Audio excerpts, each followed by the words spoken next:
क्या आयला का गुरूर आखिरकार टूटने वाला है और क्या बीजान का एक कड़वा सवाल आयला की सोच बदल देगा? ड्रामा जब्त की कहानी एक ऐसे मोड़ पर पहुंच चुकी है जहां आयला अपनी गलतियों का एहसास करने लगी है। कहानी में बड़ा धमाकी इस वक्त होता है जब बीजान आयला के नए घर पहुंचती हैं। आयला तेज बुखार में जल रही होती है और अवन उसके माथे पर ठंडे पानी की पट्टियां रखकर उसकी तीमारदारी कर रहा होता है।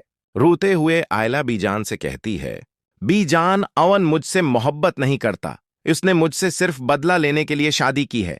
वो मेरे माजी के बारे में सब कुछ जानता है। वो मुझे कभी वो इज्जत नहीं देगा जो एक बीवी को मिलनी चाहिए। आयला की बात सुनकर बीजान इससे ऐसा सवाल करती हैं जो उसकी सोच को झंझोड़ कर रख देता है।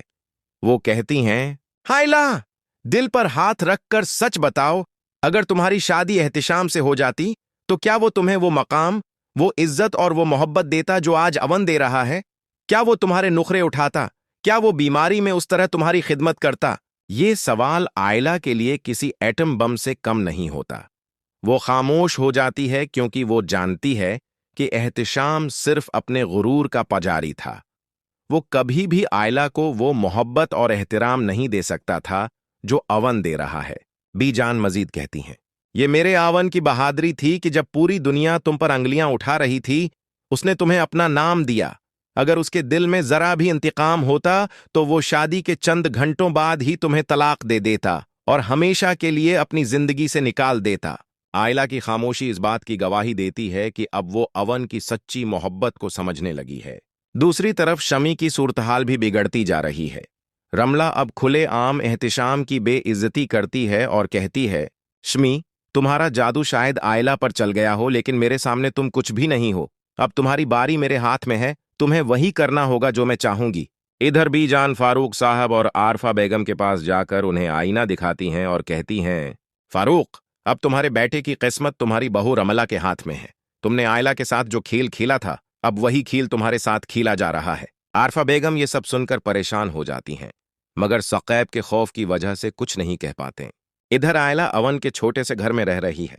ज़ारा अवन को समझाती है, औन, आयला की बातों को दिल पर मत लो, वो परेशान है, इसीलिए अल्टी सीधी बातें कर रही है। औन गहरी सांस लेकर कहता है, अगर मैं आयला की बातों को दिल पर ले लेता तो शादी के चंद घंटों बाद ही उसे तलाक दे देता।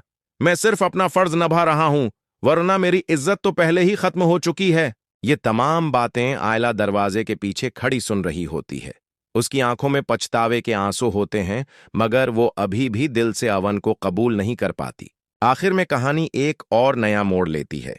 शमसा अपनी बेटी से मिलने की जिद करती है और सक़ैब से कहती है कि वो आयला के पास जाना चाहती है, मगर सक़ैब सख्ती से इनकार कर देता है।